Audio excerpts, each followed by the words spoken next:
Assalamualaikum warahmatullahi wabarakatuh. Perkenalkan, nama saya Puji Turtomo. Saya kali ini akan mempresentasikan tentang perkembangan dunia bisnis yang diikuti dengan revolusi industri dari 1.0 hingga saat ini. Yang pertama adalah teknologi informasi adalah teknologi yang digunakan untuk membuat, mengubah, menyimpan, serta mengolah sebuah informasi.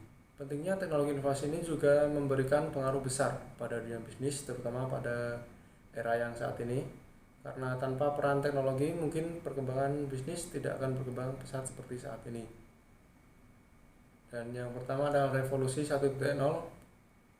Revolusi industri 1.0 pertama kali terjadi di Inggris pada abad ke-18, tepatnya pada tahun 1784, yang ditandai dengan ditemukannya mesin uap oleh James Watt, yang kemudian mempermudah dan mempercepat pekerjaan manusia, juga menggantikan tenaga manusia dan hewan menjadi tenaga mesin untuk pertama kalinya.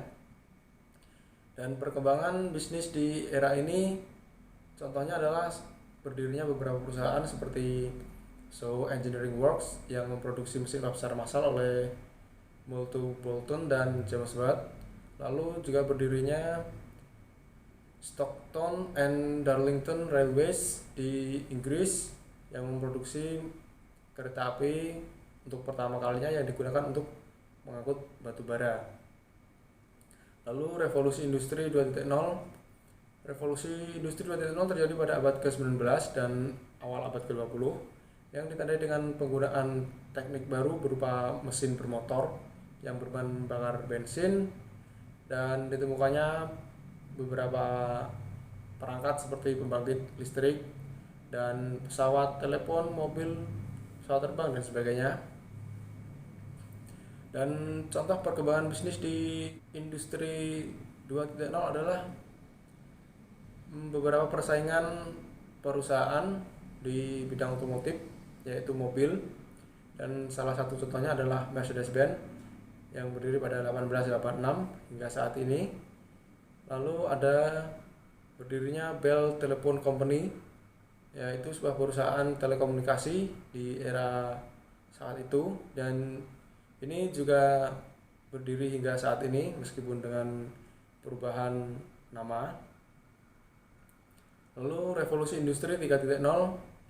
Revolusi industri 3.0 terjadi pada abad ke-20 yang ditandai dengan munculnya teknologi digital dan internet, serta penggunaan teknik kimia hayati berbahan atom atau nuklir. Penggunaan alat elektronik dan internet pada tahun 1970 telah menggantikan revolusi industri 2.0. Contohnya adalah berdirinya perusahaan-perusahaan elektronik dan komunikasi seperti Microsoft, Apple, Intel, Samsung, Nokia, dan lain-lain. Lalu karena pengaruh internet dan satelit, juga berkembangnya bisnis fintech dan perbankan yang lebih efektif dan efisien. Seperti contohnya adalah penggunaan mobile application dan Visa, American Express, payment card, dan lain-lain. Lalu meluasnya usaha di berbagai sektor seperti penyedia pelayanan jasa, pabrik dengan mesin otomatis, dan banyaknya peluang bisnis online, pemasaran produk melalui media sosial seperti Facebook, Instagram, dan lain. Lalu revolusi industri 4.0. Pada perkembangan ini terjadi ledakan besar di bidang teknologi yang semakin mengubah cara manusia hidup maupun bekerja. Istilah tersebut pertama kali diungkapkan oleh pemerintah Jerman di Hannover pada April 2011. Perkembangan ini ditandai dengan penemuannya Internet of Things, yaitu IoT, dan juga Artificial Intelligence atau AI.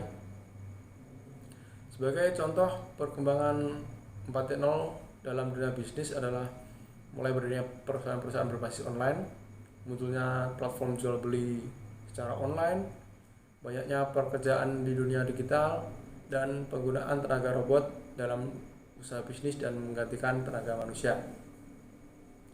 Lalu ada revolusi industri 5.0, Society 5.0, merupakan sebuah rencana ekonomi yang mengintegrasikan seluruh aspek masyarakat dan teknologi yang hadir di industri 4.0 setidaknya merupakan tahun 2050, dan perencanaan ini diklaim sebagai kebijakan yang berpusat pada manusia atau perkembangan ekonomi yang berorientasi pada manusia. Fokus Society 5.0 diarahkan pada 5 aspek yang fundamental, yaitu jaminan kesehatan pada populasi yang menua, revolusi dalam aspek mobilitas, lalu penciptaan teknologi rantai pasok generasi baru, infrastruktur yang terintegrasi dengan teknologi, dan pemanfaatan teknologi fintech, financial teknologi secara optimal. Dan cukup sekian presentasi dari saya, kurang dan lebihnya saya mohon maaf. Wassalamualaikum warahmatullahi wabarakatuh.